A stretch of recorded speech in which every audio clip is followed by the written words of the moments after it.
This episode of The Expert Files was recorded on 10th May 2025 at 4 p.m., just moments before the ceasefire between India and Pakistan was officially announced. So everything discussed in this episode reflects the situation at that specific moment.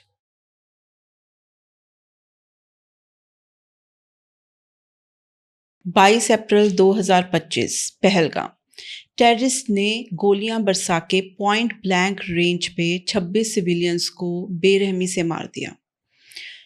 7 May 2025 India ने operation सिंदूर करा, जिसमें पाकिस्तान में terrorist camps के ऊपर हमला किया गया, लेकिन पाकिस्तान फिर भी नहीं रुका और उसने एस्केलेट किया और इंडिया के 15 सिटीज़ के ऊपर मिसाइल एंड ड्रोन अटैक्स करे, जो इंडियन आर्मी ने बखूबी नाकाम करे। इंडिया ने रिटेलिएट किया और पाकिस्तान के शहरों पे हमला किया। अब मीडिया में ऐसी बहुत सारी बातें आ रही हैं और जो आम इंसान सोचता है कि ये क्या सही है, क्या गलत है, कितनी लड़ाई आगे बढ़ चुकी है, और इन्फ्लुएंसर्स भी अपनी अपनी बात रख रहे हैं। तो आज हम बात करेंगे ब्रिगेडियर इंदर मोहन सिंह जी से, जो कि 1971 के एक वॉर वेटरन हैं और प्रेजेंटली वो प्रेसिडेंट हैं इंडियन एक्स सर्विसेज लीग के। तो बात करते हैं सर से। Welcome sir. Thank you ma'am. Sir, सबसे पहला जो क्वेश्चन अभी दिमाग में आता है और बहुत सारे लोग ये सोचते हैं, आम आदमी ये सोचता है कि are we at war with Pakistan? I think yes. So ये आपको लगता है? वॉर जरूर नहीं है कि जब डिक्लेयर हो जाता है। वो अलग बात थी सेकेंड वर्ल्ड वॉर में, you know, when America entered, हमने we entered the war and then other countries joined. But war started the first day itself. मतलब पहले दिन ही जब इंडिया ने अटैक किया। पाकिस्तान के लिए तो वॉर है, वो पाकिस्तान के लिए वॉर है। हमारे लिए वो है कि हमने आपके टेररिस्ट जो ठिकाने हैं, हाँ, उनको हमने न्यूट्रलाइज किया है। न्यूट्रलाइज, ठीक है सर। बट पाकिस्तान की एक ये बहुत सालों से, हम अगर स्टार्ट करें 1947-48 से, जब से पार्टीशन स्टार्ट हुई है, तब से इंडिया और पाकिस्तान में बहुत सारी लड़ाइयाँ हुई हैं। चाहे वो 1965 की वॉर हो, 71 की हो, 1999 में कारगिल हो, फिर बहुत सारे टेररिस्ट अटैक भी हुए हैं इंडिया पे, चाहे वो पार्लियामेंट पे अटैक हो, चाहे वो पुलवामा का अटैक हो, चाहे वो बहुत सारे मुंबई टेरर अटैक्स हुए हैं। एंड फाइनली पहले इंडिया को एक सॉफ्ट स्टेट माना जाता था, लेकिन अब जो न्यू कह सकते हो इंडिया है, उसमें हम वी आर नॉट लाइक कि हम सॉफ्ट स्टेट नहीं हैं, हम रिटेलिएट करते हैं, हम जवाब देते हैं। तो ये जो न्यू इंडिया उभर के आया है, तो आपको लगता है कि इससे हमें कोई बेनिफिट हुआ है? देखो मैम, ये देखा जाए, इसका फुल बेनिफिट कभी नहीं मिलेगा। बिकॉज वॉर हैज नेवर, लड़ाई कभी भी एंड सोल्यूशन नहीं लेके आती है, कहीं भी आप देख लो। मैं 2-3 एग्जांपल देता हूँ आपको। ये अफगानिस्तान था, पहले रशिया के पास था, रशिया ने ओवररन कर लिया, फिर अमेरिका ने कर लिया, दोनों को वहाँ से निकलना पड़ा। बिल्कुल। और फिर अभी उन्होंने अपनी रेजीम बनाई है जो कि थोड़ी वो प्रो इस्लामिस्ट है, लेकिन तो वहाँ भी टेररिज्म ही था ना, ये मतलब। तो इंडिया की डेफिनेटली इमेज तो अप है, और एज ए नेशन हम कभी कभार ये करना चाहिए कभी कभार। पर इस बार थोड़ी मेरे ख्याल में एक लाइन ज़्यादा क्रॉस हो गई है, क्योंकि पिछली बार हमने वो पूरी के बाद वो सर्जिकल स्ट्राइक, एक्चुअली मैं तो कई बार हैरान हूँ, तो सर्जिकल स्ट्राइक नाम की कोई भी हमारी ग्लॉसरी में टर्म नहीं है, मिलिट्री ग्लॉसरी में। अच्छा। कहीं नहीं है। ओके। बोलते हैं रेड किया हमने, raid is the official word, but government want to उसको सर्जिकल स्ट्राइक का नाम देती है। ठीक है, doesn't make a difference, times के साथ साथ चीजें चेंज होती हैं। एंड देन पोस्ट ये पुलवामा, वो बालाकोट, हाँ बालाकोट स्ट्राइक, तो वो लिमिटेड एक्शन था। बट अभी हमने जो 9 ठिकानों पर अटैक किया है, कुछ तो पाकिस्तान ऑक्युपाइड कश्मीर में है और कुछ हैं पंजाब के एरियाज में, उनके वेस्ट पंजाब के एरियाज में। ओके। तो ये एक हमने बोल्ड स्टेप जरूर लिया है, गवर्नमेंट ने हिम्मत दिखाई है, पर ये इसका एंड क्या होगा पता नहीं। तो ये सॉफ्ट ऐसे होता है मैम कि सॉफ्ट स्टेट, हार्ड स्टेट, ये रेलेवेंट टर्म्स हैं। अभी इजराइल को हार्ड स्टेट माना जाता है। ओके। क्योंकि इजराइल जब भी अभी हुआ, आपने देखा कि हाँ। 1.5 साल पहले हमास ने किया था, उन्होंने तो गाजा को फ्लैट नहीं कर दिया, ठीक है ना। पर गाजा एक मतलब कह लो कि एक बहुत छोटा सा एरिया है, हाँ। और प्लस वहाँ हमास के जो बेस है विंग है, लेकिन और अरब कंट्रीज भी उसकी सपोर्ट में डायरेक्टली नहीं आए हैं। ईरान आया है थोड़ा बहुत, और थोड़ा बहुत लेबनान में जो उनकी वो है हिजबुल्लाह, उन्होंने किया है। पर इंडिया पाकिस्तान का इक्वेशन इजराइल वाला इक्वेशन नहीं है।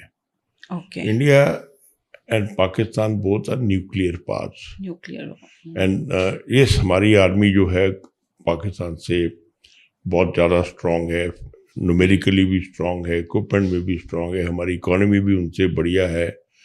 पर ये नहीं है कि it is free run like Israel Gaza में किया है। अभी अब रशिया यूक्रेन देखो, हाँ जी, बहुत देर से लड़ रहे हैं। 3 साल हो गए, 3 साल हो गए, और हमने तो ये सोचा था कि 5-7 दिन में यूक्रेन खत्म हो जाएगा।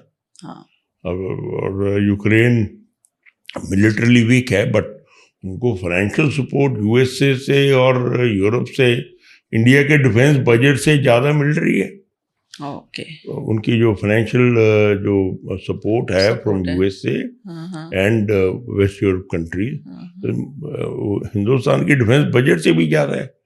और पैसे के बिना लड़ाई नहीं सस्टेन हो सकती। और पैसा हमारे पास है, ठीक है, हमारी इकोनॉमी बड़ी है, बट उतना भी नहीं। हमारा जो गवर्नमेंट के जो डेट है, गवर्नमेंट डेट इज बहुत हाई है। अभी तो फिगर मुझे याद नहीं है, हाईएस्ट लेवल पर है। पाकिस्तान का तो हाल ही खराब है। बट सर अभी बट पाकिस्तान को एड मिलेगी, मिलनी शुरू हो गई है सर 1.3 बिलियन। वो तो चलो आईएमएफ ने दी है, आईएमएफ के चलो अलग रूल्स हैं, उन्होंने वोटिंग सिस्टम होता है, उन्होंने कर दी है। बट टर्की, उनका शिप भी आया, उनकी मिसाइल्स हैं, ड्रोन्स आ रहे हैं वहां से, और जो ये उनकी गल्फ काउंसिल है, इस्लामिक ऑर्गेनाइजेशन जो है, वो चुप नहीं बैठेंगे, वो डेफिनेटली फाइनेंशियल मदद करेंगे। और इंडिया के साथ कौन है सर? इंडिया के साथ फाइनेंशियली तो मेरे को कोई खास नजर नहीं आ रहा है, क्योंकि रशिया को हम अपना बहुत मित्र मानते हैं। रशिया का तो खुद बुरा हाल है, रशिया का क्योंकि अपने यूएसए ने और यूरोप ने उन पर बड़े वो बहुत सैंक्शंस लगा रखे हैं। इंडिया तेल खरीदा था काफ़ी, अभी वो भी यूएसए ने बोल दिया एक लिमिट है, उससे ज़्यादा मत खरीदो, नहीं खरीदने देंगे, तो वो भी हम थोड़ा रुक गए हैं। और मतलब रशिया ठीक है, रशिया के पास रिसोर्सेज हैं, और पर अभी तो उनका इक्विपमेंट खुद ही पूरा नहीं हो रहा है। 3000 से ऊपर तो उनके टैंक डिस्ट्रॉय हो गए हैं, जितने हमारे इंडिया में कुल हैं उतने तो उनके डिस्ट्रॉय हो गए हैं इस लड़ाई में। अच्छा। तो और सर चाइना किसकी तरफ? फाइनेंशियल एड इंडिया को कहाँ से मिलेगी? चाइना से नहीं मिलेगी। चाइना से नहीं मिलेगी, ठीक है ना। हमारे आसपास तो सारे गरीब देश हैं, बिल्कुल, ठीक है ना। और जो देगा हथियार बेचेगा, पैसा लेगा। ठीक है। और सर अगर चाइना देखें तो चाइना, आपको क्या लगता है कि चाइना पाकिस्तान की किस हद तक मदद करेगा? देखो, चाइना अंदर से तो पाकिस्तान की पूरी मदद करेगा, because enemy is a friend, दुश्मन का दुश्मन दोस्त होता है।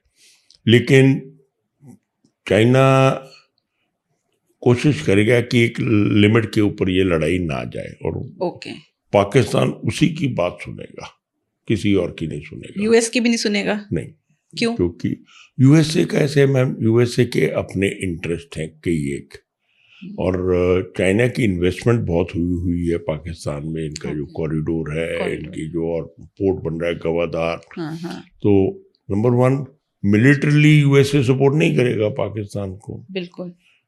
चाइना से इक्विपमेंट चाइना का है ज़्यादा, टैंक चाइना के हैं, एयरक्राफ्ट चाइना के हैं, ड्रोन चाइना के हैं, कम्युनिकेशन सिस्टम चाइना का है, और चाइना भी चाहेगा हम अपना इक्विपमेंट टेस्ट कर लें, क्योंकि ये बहुत ज़रूरी होता है। हम बोलते हैं कि हमारा ये इक्विपमेंट ये कर देगा, वो कर देगा, और चाइना को एक अपॉर्चुनिटी मिलेगी देखने के लिए हमारे एयरक्राफ्ट, हमारे जो टैंक हैं, हमारे जो इलेक्ट्रॉनिक वॉरफेयर का सिस्टम है कितना कामयाब है। सो चाइना डेफिनेटली, अभी उन्होंने ये कर दिया था ना, कोई भी इशू होता है यूएन में वो वीटो कर देंगे। That is the support they will get. India will also get support, India will get support, Russia से इंडिया मिलेगी। इज गेटिंग सपोर्ट, बट उस लेवल तक की नहीं, फाइनेंशियल सपोर्ट नहीं मिलेगी। फाइनेंशियल सपोर्ट तो कहीं से भी नहीं मिलेगी। ठीक है, IMF के लोन वगैरह मिलेंगे, प्लस अपना हमारे पास रिजर्व तो बहुत हैं, 600-700 बिलियन के, 600 बिलियन प्लस हमारे वो डिपॉजिट्स हैं, but that is fast money, that is government का पैसा नहीं है, वो लोगों की FPI है स्टॉक मार्केट में, बॉन्ड्स में, एंड प्लस FDI है जो इंडस्ट्री बन रही है। एक्सपोर्ट तो हमारा नेगेटिव है, एक्सपोर्ट तो हमारा नेगेटिव है, तो एक्सपोर्ट सरप्लस तो है नहीं हमारे पास, और कहाँ से आया पैसा, फॉरेन करेंसी हमारे पास, तो दैट इज द इशू। सो जैसे अभी भी देखा हमने कि चाइना से जो पाकिस्तान ने जेट लिए, फाइटर जेट्स लिए, J-10, J-17, हाँ जी, और इंडिया का जो फ्रेंच रफेल है, रफेल आया, तो चाइना ने रफेल को जो कहते हैं कि उसको मतलब मार गिराया है, तो देखो मैम, कहीं हम कमजोर इंडिया हैं? तो खबर दे रहा है कि ये J-10 गिरा दिए, J-17 गिरा दिए। इसकी मैं नहीं कहता हूँ कि we suspect are this thing, but Pakistan और कई एक इंटरनेशनल एजेंसी बता रही हैं, इंडिया के भी 4 या 5, 3 से 5, 3 to 5, 5 बोल रहे हैं, हाँ, कोई 3 मिनिमम बोल रहे हैं। एक ही तो चलो ट्रिब्यून में फोटो आ गई है, आपने देखा होगा कल परसों, बठिंडा के पास उसमें आ गया, उनकी F-16 था वो, नहीं अपने की जहाज की, अच्छा अपने की है, अपने जहाज की है वो, और था भी Rafale as per the news, because जो खबर आई है जो ट्रिब्यून में है, because today even Supreme Court ने बोला कि प्रिंट मीडिया में थोड़ी रिस्पेक्टेबिलिटी रह गई है, तो वो लिख दिया तो उसको लोग अभी वो ही कांट उसको ब्लैकआउट नहीं कर सकेगा कि यूट्यूब पर बोल दिया फिर ब्लैकआउट कर दे। ये सुप्रीम कोर्ट के एक some issue some time back बोला कि print media is only one जिसका अभी थोड़ा बहुत उनकी हम कदर करते हैं। तो वो ट्रिब्यून में कल फोटो भी आई थी गिरे हुए जहाज की, और उसके कुछ पोर्शन क्लोज बाय बठिंडा से फरीदकोट डिस्ट्रिक्ट के गांव में गिरे, और 2 पायलट थे उसमें। और वो मतलब फाइटर होता है, लेकिन कई फाइटर ट्रेनर होते हैं, इसमें 2 पायलट का क्रू होता है।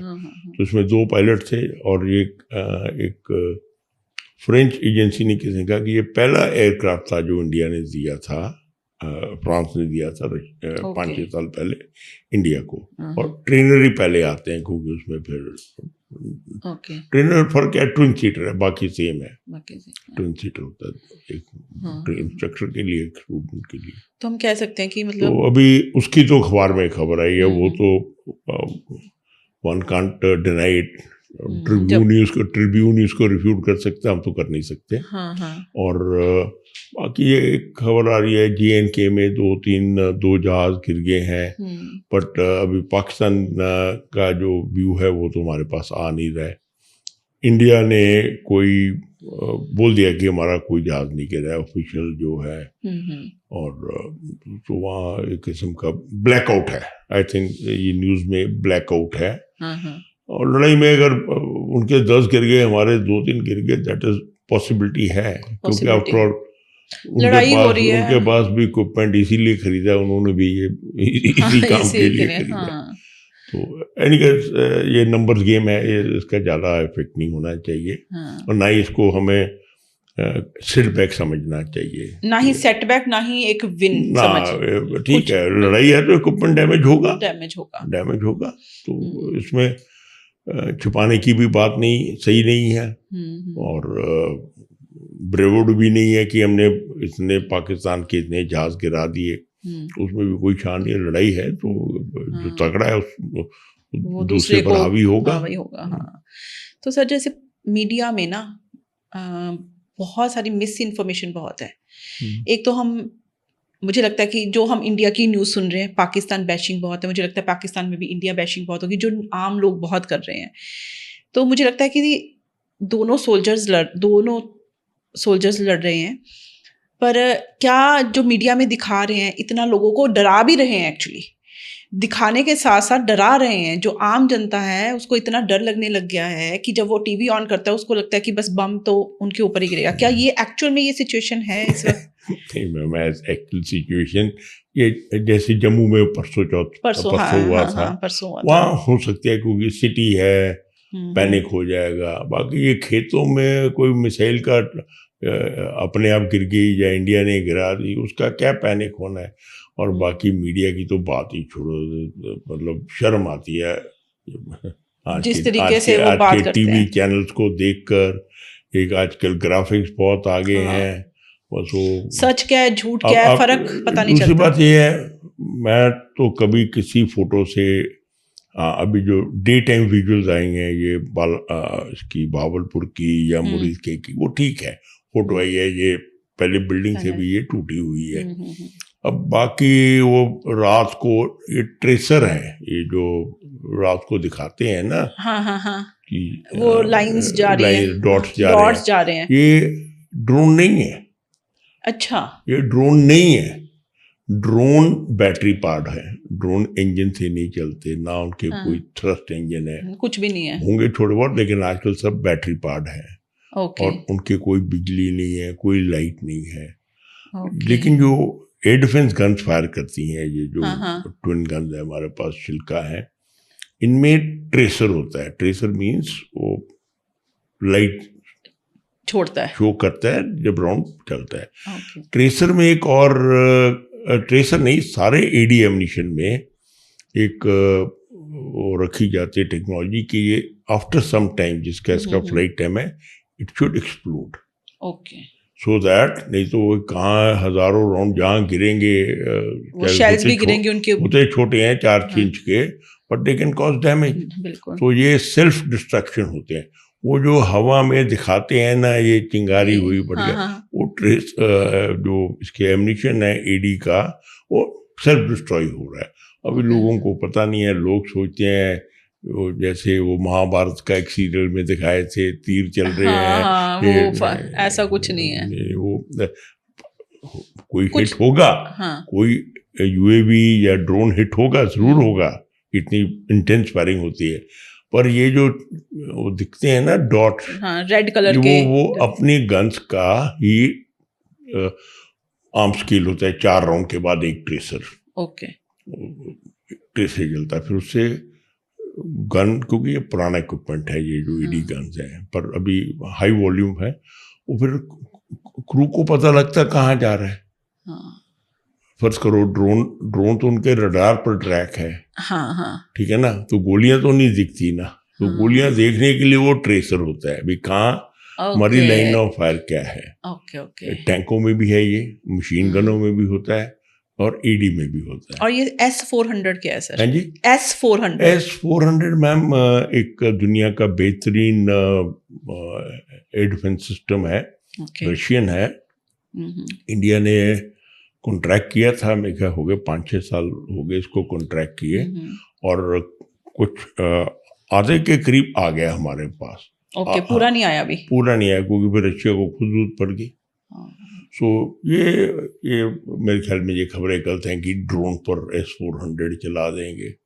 ड्रोन पर S-400 चला के हमारे तो S-400 मिसाइल ही सारा कोटा ही खत्म हो जाएगा।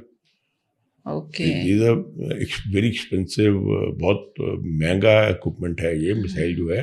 ये प्राइमरली जब कोई मिसाइल्स आए और इम्पोर्टेंट टारगेट्स पर आए, तो इस्तेमाल होंगे। ये नॉर्मल ये छोटे मोटे ड्रोन जो कामिकाज़े ड्रोन बोलते हैं, लॉयटिंग, उनके लिए नहीं है ये। ये तो बहुत महंगा इक्विपमेंट है, बहुत। ये तो उसकी तो मेरे ख्याल रिलीज भी ऐसी नहीं होगी कि जिसका दिल किया उसने फायर कर दिया। इसकी रिलीज भी मेरे ख्याल हाईएस्ट लेवल पर होगी।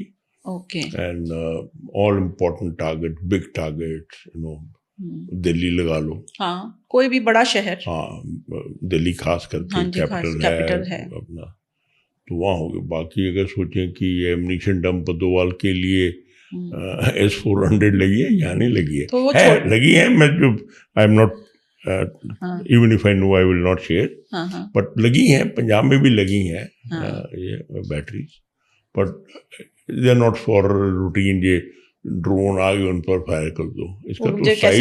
इसका तो साइज ही देखो कितना बड़ा है मिसाइल का। अभी कह रहे हैं कि जैसे दिल्ली के लिए कोई मिसाइल छोड़ी पाकिस्तान ने और वो सिरसा जाके इंटरसेप्ट हुई। ये मैं आई डोंट बिलीव दिस।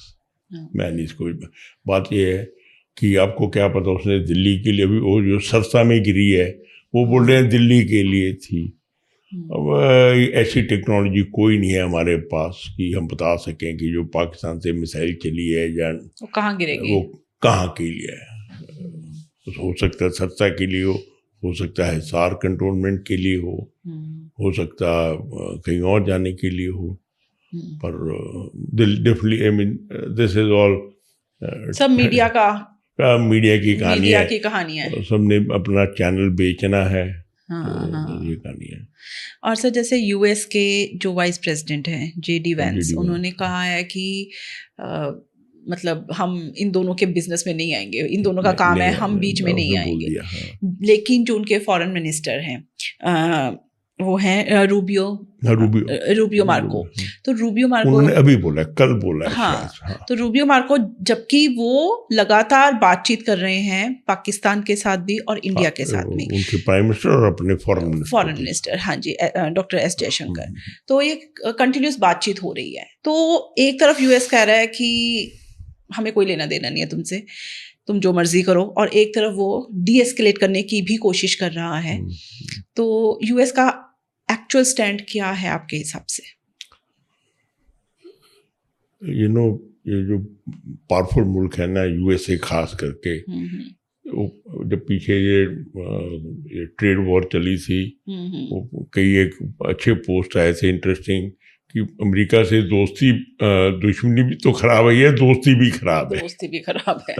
अभी उसने जब ये यूक्रेन के प्रेसिडेंट ज़ेलेंस्की को ऐसी तैसी करके ट्रम्प ने बुलाकर फिर उसको भगा दिया। फिर उसके बाद अभी डील भी साइन कर ली। अभी वो मिनरल्स की डील साइन कर ली। और अभी वो उसने बोलता था मरो जाओ जो जहाँ जाना है, लेकिन अब वो रशिया को भी बोल रहा है। तो इनका तो स्टांस सुबह शाम बदली होता है। तो बस एक ही मेरे ख्याल वो स्टेप लेंगे कि न्यूक्लियर मत इस्तेमाल करना। बस वो न्यूक्लियर थ्रेशोल्ड में जाने से दोनों को, पाकिस्तान को रोकेंगे। India will not go nuclear, India will not be first to क्यों लेना हमने पंगा, जब हमारा वैसे हमारी सुप्रीमेसी है, सुपीरियरिटी है। तो वो पाकिस्तान को न्यूक्लियर से जरूर रोकेंगे। वो तो मुझे लगता है सर दुनिया का हर देश, पाकिस्तान का एक ही डर है मैम न्यूक्लियर का, अगर इंडियन ऑफेंसिव पाकिस्तान में चला गया। ओके, ऑफेंसिव पाकिस्तान में मतलब हमारी जो फोर्सेज हैं अंदर चले गए हैं 5, 10, 15 किलोमीटर। और पाकिस्तान अगर अपने एरिया में न्यूक्लियर गिराता है to stop advancing Indian armed forces, जनों बोलेगा भाई मैंने अपनी धरती पर चलाया, मैंने कौन सा इंडिया में न्यूक छोड़ा है। So that is another dangerous situation कि अगर वो अपनी धरती पर न्यूक्लियर चलाता है तो वो कहता भाई मेरे अंदर आ गया, मैंने अपनी धरती पर न्यूक्लियर चलाया, तो मेरे को क्या दोष दे रहे हो। तो दैट ये सिचुएशन भी एक हमारे को शायद रिस्ट्रेन करे कि हम ज्यादा अंदर तक ना जाए, और ये करना भी चाहिए। क्योंकि धरती लेके क्या होगा। हाँ जी, अभी कश्मीर हमारे पास है, क्या हम पूछें उससे। ठीक है ना। बांग्लादेश हमने आज़ाद कर दिया, क्या कर लिया, अब 50 साल बाद वो भी हमारे को आंखें दिखाता है। बिल्कुल। तो फिर and then politically also the government should realise हमारे 20 करोड़ मुस्लिम हैं, 20 करोड़ और मुस्लिम लेकर हमने करना क्या है। एज इट इज़ हमारा जो आजकल पॉलिटिकल लाइन है वो नॉट कंड्यूसिव टू, जो भी पॉलिटिकल लाइन है वो सबको पता है, उसके लिए किसी को जिक्र करने की। हाँ, तो मतलब 20 करोड़ यहाँ है, 20 करोड़ के करीब बांग्लादेश में है। हाँ, और पाकिस्तान के हैं, और इसके बाद अप टू टर्की, तो सारी Islamist Central Asia up to Turkey, North Africa, सारे इस्लामिक कंट्रीज हैं। तो मुझे लगता है कोई भी देश नहीं चाहेगा, चाहे वो चाइना हो चाहे यूएस हो, कि न्यूक्लियर वेपन्स इस्तेमाल करने की नौबत आए। ये तो होना नहीं चाहिए, नहीं तो बहुत बर्बादी हो जाएगी, बहुत बर्बादी हो जाएगी। बिल्कुल, उसमें तो फिर कोई, फिर तो अगर एक हो गया, 2 हो गए, 4 हो गए, तो हाँ जी, तो 100-200 में तो आधी आबादी कम हो जाएगी, खासकर पाकिस्तान की। तो सर इसको डी एस्केलेट अगर हम करना चाहें, मतलब अगर गवर्नमेंट सोचे, दोनों गवर्नमेंट्स इंडिया पाकिस्तान की, तो कर सकते हैं इसको डी एस्केलेट, यहीं पे अगर रोकना चाहें जो भी चल रहा है इस वक्त, जिस लेवल तक की भी वॉर चल रही है, तो इसको रोकना चाहे तो रुक सकती है बातचीत करने से, डिप्लोमेसी से। रुकेगी तो थोड़ी देर के लिए रुकेगी, अगर रुकेगी भी ना थोड़ी देर के लिए रुकेगी, 2-4 साल, उसके बाद फिर हो जाएगी शुरू, क्योंकि फिर कोई टेररिस्ट अटैक, वो टेररिस्ट परमानेंट सोल्यूशन तो है नहीं। वो ये ना रूट कॉज तो कश्मीर आ जाता है, कि अच्छा लगे बुरा लगे इंडियन को, पाकिस्तानी को, जड़ तो प्रॉब्लम की कश्मीर से शुरू होती है। और इंडिया ने बोला हम इस पर कोई थर्ड पार्टी नेगोशिएशन करने के लिए तैयार नहीं है। इंडिया का स्टैंड है, you want no mediation Kashmir issue पर, कश्मीर हमारा हिस्सा है और नॉन नेगोशिएबल। पाकिस्तान बोलते हैं ये हमारा हिस्सा है, हमारा होना चाहिए, और ये तो ख़त्म नहीं होगा, और इसके लिए ना कोई बातचीत होगी। और बाकी ये ठीक है, दोनों को पता है कि नुकसान होगा, तो फेस सेविंग हो जाएगी। तो सर जैसे इंडिया ने आज की डेट में कोई डी एस्केलेशन का चांस नहीं है। अच्छा, आज तो मैं अभी आ रहा था आपके पास, तो यहाँ पर I don't know which unit convoy जा रही थी अभी, और एक वो हमारे मिलिट्री टर्म में बोलते हैं ट्रैफिक चेक पोस्ट, TCP, वो लगी है यहाँ पर रास्ते में, तो ताकि जो कॉन्वे आती है अपना रिपोर्ट देती है, इतनी गाड़ियाँ हैं, इतनी चली गई, कहाँ जा रही हैं, ये सब नहीं मेरे को पता, कौन सी यूनिट की है कौन सी, बट अभी लगी है TCP अपने FAD के पास। ओके। और सर मतलब जैसे इंडस वाटर ट्रीटी है, जो पाकिस्तान में पानी जाता है वो इंडिया से होके जाता है, जो वेस्ट पंजाब में वेस्टर्न रिवर्स हैं। तो अगर भारत वो रोकता है पानी को, तो पाकिस्तान को क्या नुकसान होगा, और अगर मतलब और इंडिया को भी हो सकता है क्या नुकसान, पानी ज़्यादा रोकने से उसका डाइवर्जन तो कहीं ना कहीं करनी पड़ेगी ना, पानी रोक तो सकते ही नहीं है हम, एक लिमिट से ज़्यादा रोक नहीं सकते हैं, तो पाकिस्तान को फर्क पड़ेगा उससे?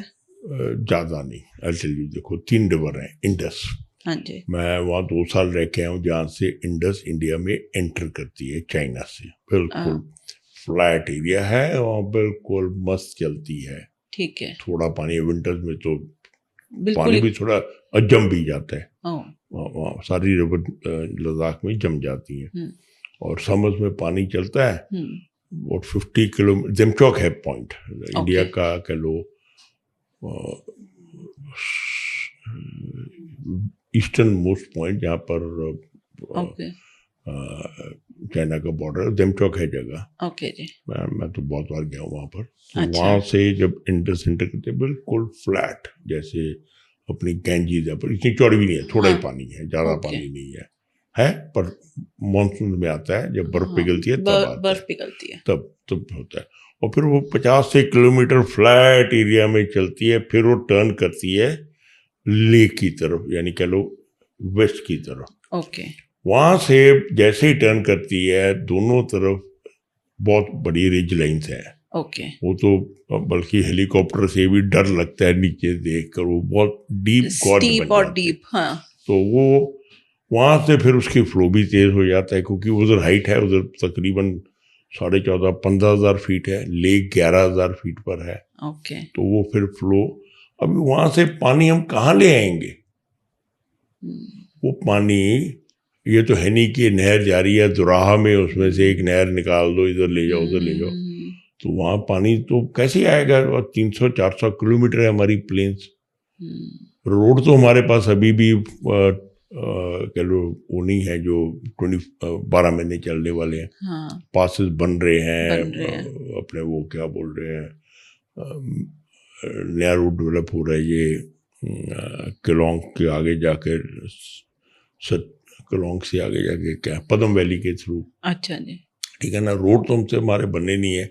हम पानी के लिए फिर उसके बाद एक हमारा डैम है बना हुआ ले से थोड़ा नीचे नीमू के पास, बाक्सो नाम है उसका, बन रहा था, अभी बन गया है। उसके बाद वो नदी कह लो मेरे ख्याल 150 किलोमीटर आती है, ले के पास से जाती है। और ले के थोड़ा टाउन के साउथ से जस्ट टचिंग ले। उसके बाद तकरीबन कारगिल से काफी पहले ये राइट टर्न कर जाती है इनटू गिलगिट पार्ट ऑफ। ये जहाँ फेमस क्या नाम है इसका, बटालिक के साथ ही। तो वहां से वो पाकिस्तान चली जाती है, और इसमें फिर छोटे मोटे और पहाड़ों का पानी ऐड होता है। सो इंडस का तो ये पानी मतलब कुछ नहीं कर सकते, कहने की जो मर्जी कर ले। डैम बना लेंगे, रोक लेंगे, और डैम की भी लिमिट होती है कितना पानी होती है। और विंटर्स में तो ये जम जाती है। ठीक है। तो 4-5 महीने नवंबर में जमना शुरू हो जाती है, अलग अलग जगह पर पानी पीछे से कम हो जाता है। तो पेंगोंग सो लेक पूरी सॉलिड हो जाती है, मैं तो वहाँ रहा हूँ। तो ये इंडस का तो आउट ऑफ क्वेश्चन। ठीक है ना, डैम डूम बना लेंगे अपनी बिजली के लिए, और वहाँ कोई खेती भी नहीं होती, कोई वहाँ कहाँ खेती होती है। उसके बाद आ गई झेलम काजी कुंड से थोड़ा राइट, कोकरनाग से शुरू होती है, वो ऊपर जाती है श्रीनगर के पास से होकर, और ये बारामूला के पास इंटर कर जाती है। उसी के एक और है किशन गंगा। उनका पानी भी यहाँ लाना मुश्किल है, उसमें पानी भी थोड़ा ही है। क्योंकि वो रेंजेस कम है, बर्फ का पानी थोड़ी होती है, इधर बर्फ भी कम होती है, और वो पानी थोड़ा, वो भी नहीं, बिल्कुल नहीं आ सकता। बनिहाल के ऊपर से ट्रेन तो अभी बन रही है हमारी। लोग पानी कहाँ से लेके आएंगे? चिनाब के ऊपर हमने बहुत डैम बनाए हैं। मैं 3 देख के आया खुद। एक तो इसमें है क्या नाम है, दुलहस्ती है किश्तवाड़ में, दुलहस्ती है। फिर यहाँ पर है बटोट के पास क्या नाम, बगलीहर। और तीसरा है सलाल तो सबसे पुराना है, वो रियासी के आ गया, कटरा से रियासी और रियासी से आ गया। अभी ठीक है, इनका पानी हमने रोक सकते हैं क्योंकि डैम्स 3 है, कोई डैम बने हैं, और भी 2-3 डैम के, रातले है एक और है, ऐसे करके नाम है जो बन रहे हैं। इनका पानी हम रोक सकते हैं, पर रोक कितना रोक लेंगे? आफ्टर ऑल जब हमें बिजली भी तो चाहिए ना। बिल्कुल। अगर डैम बनाया है बिजली के लिए बनाया है हमने, इरिगेशन डैम नहीं है जितने बट इसमें चिनाब पर बने हैं, सारे पावर प्लांट्स हैं। JNK में बिजली कम है। ठीक है ना, कोला है नहीं वहाँ पर। ये जो लाइन जाती है मेरे गांव के थ्रू जम्मू जाती है, जो हाई पावर लाइन है। ठीक है ना, तो पानी तो चलाना पड़ेगा इंडिया को। पानी ये तो है नहीं कि हम जाने नहीं देंगे, डैम टूट जाएंगे। और एक से डैम से छोड़ेंगे, दूसरे में भरेगा, दूसरे छोड़ेंगे, तीसरे में भरेगा। ठीक है ना। और यहाँ भी जहाँ चिनाब का भाव है up to you can say Salal, जो लास्ट डैम है अपने अखनूर से ऊपर या रियासी के बाद, वहाँ से तो कोई पानी इधर आ नहीं सकता, जो मर्जी कर ले। ठीक है ना, जो मर्जी कर ले, नहीं आ सकता है। उसके बाद जैसे वो अखनूर के पास चिनाब एंटर करती है इंडिया में, वहाँ हम कनाल बना लेंगे, लेकिन कहाँ तक ले आएंगे? जम्मू एरिया में थोड़ी सी खेती होती है, अगर हम सोचते हैं कि वहाँ से हम कनाल बनाकर पठानकोट तक ले आए, it's again not a easy task, but it is feasible. I am not लोगों को जिनको जियोलॉजी आती है, जिनको, पर दैट इज ओनली पॉसिबिलिटी कि ये चिनाब का पानी हम थोड़ा बहुत डाइवर्ट कर सकते हैं, ऊपर वाली दो नदियां का नहीं कर सकते।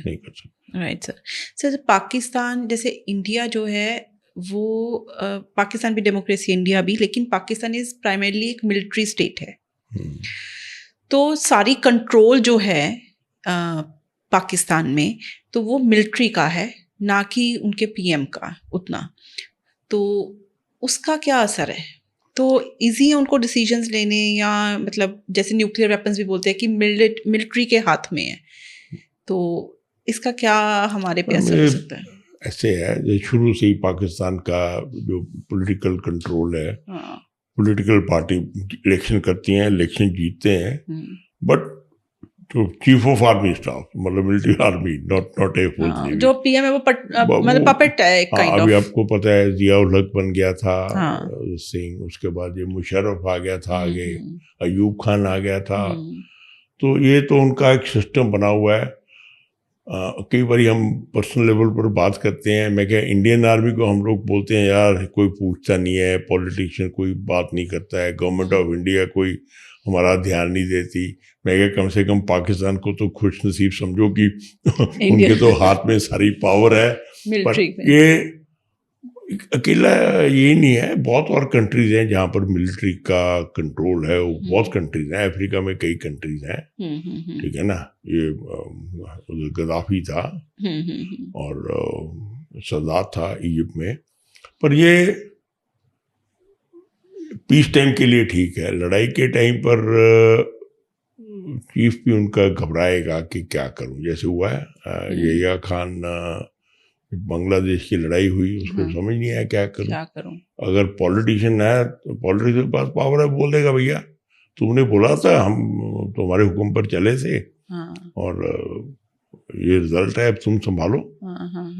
तो ये it's double edge weapon with this thing. वो अगर जीत हो गई तो बोलेंगे देखो हमने ये कर दिया, अगर हार हो गई तो बोलेंगे हम क्या करें। जैसे नियाजी का उधर हुआ था बांग्लादेश में, चीफ मार्शल एडमिनिस्ट्रेटर था, इधर यहिया खान प्रेसिडेंट था, तो खत्म हो गए, उसमें मिलिटरली खत्म हो गए दोनों। जो सर वैसे भी मुझे लगता है कि जो पाकिस्तान के जनरल हैं या उनके पीएम हैं, उनकी थोड़ी ज़्यादा इस्लामिक आइडियोलॉजी है प्रेजेंट चीफ की। हाँ जी, तो हाँ आसिम मुनीर जो हैं, तो उनकी इस्लामिक आइडियोलॉजी है काफ़ी हद तक, तो वो भी इफेक्ट कर रही है कि वही कि जो खबरों में आता है कि वो मदरसा में पढ़ा हुआ है। हाँ, अब देखो, madrasa is like our Khalsa school and DAV school and equivalent, थोड़े कम है। वहाँ भी नॉर्मल पढ़ाई होती है। ओके, ये मदरसा ये नहीं कि वहाँ सिर्फ कुरान ही पढ़ाते हैं, वहाँ नॉर्मल पढ़ाई भी है, और लेकिन उनके नाम दे रखे हैं, ये वहाँ थोड़ी रिलीजियस, थोड़ा स्ट्रिक्टली रिलीजियस भी साथ में उसको उनको ज़्यादा होती होगी आम स्कूलों से। और ये पहला चीफ है जो मदरसा का पढ़ा हुआ है, तो और प्लस उसको सरवाइव करने के लिए कुछ ना कुछ तो उसको कह लो अपने हथियार रखने होंगे ना, और सबसे बढ़िया उनके लिए इंडिया। हाँ, इंडिया। तो सर क्या जो टेररिज्म है वो एक्चुअल में पाकिस्तान आर्मी फंड करती है उसको? ऑब्वियसली पाकिस्तानी सपोर्ट कर रही है, पाकिस्तान सपोर्ट कर रही है। और ये टेररिस्ट बनाया, जैसे कहते हैं कि यूएस ने इनको बनाया है, मतलब इनको फंडिंग दे के। इन्होंने बोला है कि जो क्या नाम है, फॉरेन मिनिस्टर ने शायद, कि हम तो भाई टेररिस्ट वेस्ट के लिए भी तैयार करते थे। स्टेटमेंट में डिफेंस मिनिस्टर या बोला है किसी ने, वो कह रहे हम तो फैक्ट्री थे, टेररिस्ट थे। और कहता वेस्ट को, अभी इनको अमेरिका को चाहिए थे इन अफगानिस्तान, तो कहाँ से आते, यहीं से आए हैं, और पैसा है, बिजनेस है, terrorism is a business also. ऐसे नहीं कोई जाके मरने के लिए तैयार होते हैं। हाँ, तो वो बेसिकली तो सपोर्ट तो किसी भी आउटसाइड सपोर्ट से कोई भी इस किस्म की मूवमेंट नहीं चल सकती जो इंडिया के खिलाफ कश्मीर में चल रही है। तो मतलब नहीं चल सकती। अकेला पाकिस्तान इतना कैपेबल नहीं है। लेकिन वो प्रूव करना बड़ा मुश्किल है। अभी वो बोलते हैं ये तो हमारे बंदे नहीं, अब उनको पकड़ो और उनको, जैसे अभी ये देखो वो जो बॉम्बे में हुआ था 2008 में या हुआ था, हाँ जी, वो कसब को पकड़ा, उसका ट्रायल हुआ। हाँ। अभी वो राणा करके है, उसको अमेरिका से लेके आए हैं, तो नहीं तो उसको शो कर दो, एनकाउंटर में खत्म कर दो। हाँ। पर गवर्नमेंट चाहती है कि हम इनसे सच लीगल केस बनाए और प्रूव करें। पर ये बड़ा मुश्किल होता है प्रूव करना, बहुत मुश्किल होता है। अब ये 4 तो पता ही नहीं कहाँ चले गए, फसाद डाल गए हमारा दोनों मुल्कों में। वो तो पता ही नहीं कहाँ पर है, कहाँ पे है। हाँ जी बिल्कुल, वो तो अंडरग्राउंड हो गए होंगे, सरकार में नहीं है वो तो। और जो ये टेरेन है जी, इनकी पहाड़ है, जंगल है, हर एक जगह को जा ही नहीं सकते हैं। सर इंडिया एक डेवलपिंग इकोनॉमी है, जैसे अभी रिसेंटली इंडिया जो है 4th largest economy of the world बन गई है। तो इंडिया में टेक्नोलॉजी है, इंडिया के जो यंग जनरेशन है वो टेक्नोलॉजी हो गई, या मतलब सब अपना अपना मतलब डेवलप करने में लगे हुए हैं। तो इंडिया के लिए ये जो वॉर हो रही है, ये इसको क्या बहुत साल पीछे ले जाएगी? क्या हम बहुत पीछे चले जाएंगे इस वॉर की वजह से? ज़्यादा, क्योंकि जो इस काम में लगे हुए हैं ना, उनका फोकस अपना ही है, उनको कोई फर्क नहीं पड़ता। वो पंजाबी की कहावत है, कोई मरे कोई जिए सुथरा घोल बतासे पिए। वो क्या फर्क पड़ता है, अंबानी का बिजनेस चलेगा, बड़ी कंपनी का है, L&T का चलेगा, इन पर कोई असर नहीं होगा, वॉर का कोई असर नहीं होगा। पर सर आम आदमी बट ये होता है कि इंटरनेशनल इश्यूज जब बन जाते हैं, थोड़ा बहुत होता है। बेंगलोर तो बेंगलोर रहेगा, हाँ। पूना, बेंगलोर, हैदराबाद जो हमारे IT हब्स हैं, उनका टेक्नोलॉजी बेसिकली IT की है एंड इलेक्ट्रॉनिक्स की है। और वैसे भी बहुत दूर हैं, सारे जो अटैक्स हो रहे हैं सब पंजाब पे ही हो रहे हैं। मुसीबत तो हमारी आती है सबसे पहले यही आता है, जम्मू रीजन फर्स्ट और हमारा पंजाब, और फिर गुजरात थोड़ा। गुजरात में क्या कुछ भी नहीं हुआ है, कुछ भी नहीं अभी तक कुछ नहीं हुआ। सर क्यों पंजाब की तरफ ही क्यों आते हैं सब पहले? राजस्थान में भी थोड़ी दूर तक की है, ये गंगानगर, रायसिंह नगर, जहाँ तक डेवलपमेंट हुई है खेती की। उसके बाद आप निकल जाओ तो फिर तो 200 किलोमीटर 100 किलोमीटर तक छोटे छोटे ढानियाँ हैं। हाँ, राजस्थान खाली बहुत है ना, पंजाब हाईली पॉपुलेटेड है। हमारे तो बॉर्डर पर बैठे हैं लोग, और बॉर्डर पे बैठे हैं, बॉर्डर के पल्ली तरफ जमीन है लोगों की, फेंसिंग के। तो पंजाब के लोगों के लिए सबसे पहले खतरा आता है, सबसे खतरा तो पंजाब को है। क्योंकि JNK के तो भाई प्रॉब्लम एरिया है, तुम लोग तो वो तो प्रॉब्लम एरिया है ही है। तुम्हारा तो हक है मारने का, मरवाने का, जो भी है। पंजाब में वो बिना बात से बहुत नुकसान होता है, बहुत नुकसान। अभी इन्होंने BSF ने, मैं पढ़ा था पेपर में कि एक जगह पर अभी बंद कर दिया लोगों को जाना। वीट तो उठा लिया, बट ये जो फॉडर है, जो अपना वीट है, तूड़ी है, वो वहीं रह गई है अभी। तो हमें प्रॉब्लम है, हजारों एकड़ जगह ऐसे बन जाती है जो तकरीबन 2-2.5 एकड़ अक्रॉस है। अच्छा, 500 किलोमीटर का बॉर्डर है, तो आप लगा लो कितने एरिया बना। तो काफी ज्यादा प्रॉब्लम आती है। और प्लस शेलिंग में भी अभी आप मैं देख रहा था टीवी में, कहाँ पर नहीं बॉम्ब गिरे, होशियारपुर, गुरदासपुर, बठिंडा, सरसा। हाँ। तो सर ये पाकिस्तान क्यों इतना अंदर आ गया? जैसे हमने जब ऑपरेशन सिंदूर किया था पहली बार 7 मई को, तो हम तो बस 10-15 किलोमीटर तक गए थे। हमने एक भावलपुर गए नहीं हम अंदर, ना हमारे जहाज गए हैं अंदर, ना हम हमारे कोई ट्रुप्स गए हैं। अच्छा, सारा यहीं से उधर छोड़ा, यहीं से मिसाइल्स गए हैं। हाँ, यहीं से। वेल आजकल मिसाइल की रेंज 100-200 किलोमीटर तो आम है। हाँ। तो वो इतनी अंदर तक क्यों अटैक कर रहे हैं वो फिर? भी नहीं आए अंदर अच्छा, ना पाकिस्तानी।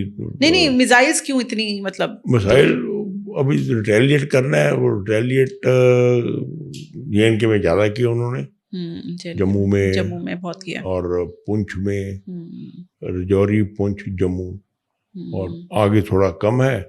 और इधर पठानकोट एयरबेस को टारगेट किया है, उधमपुर को किया है पीछे। और टारगेट तो बहुत है सबके पास, दोनों के पास बहुत टारगेट है। दोनों के पास टारगेट ही टारगेट है।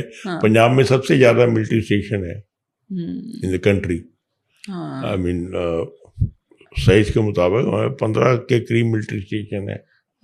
4-5 डिस्ट्रिक्ट हैं जहाँ नहीं है मिलिट्री स्टेशन। एक मानसा है, हुशियारपुर है, और रोपड़ है। बाकी तो कोई डिस्ट्रिक्ट नहीं है पंजाब का। पटियाला, संगरूर, लुधियाना,